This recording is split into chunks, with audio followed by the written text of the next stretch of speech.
Hello. I remember it like it was just yesterday. Hello.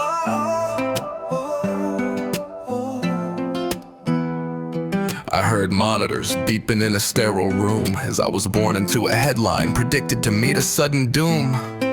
Alone within my tomb. To my surprise, they thought I should have committed suicide while I was still inside my mother's womb. Before I opened my eyes and realized it was actually a tomb. Then came the opening with bright light. I could no longer fight. 1986, sirens screaming in the dark. They put a label on my cradle, tried to extinguish the spark. The ink was dry before I even took a breath of air.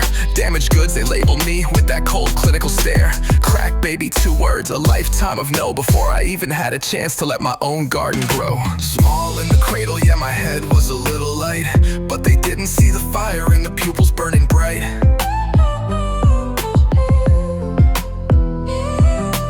Media cameras hungry for a tragedy to sell. Of a monster in a tiny fragile shell.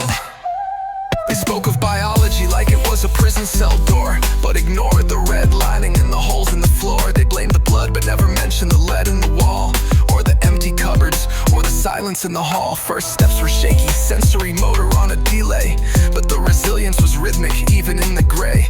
Now I'm 7 in the classroom, eyes wide, looking for a lead, while the system's looking for a reason to see me fail to read.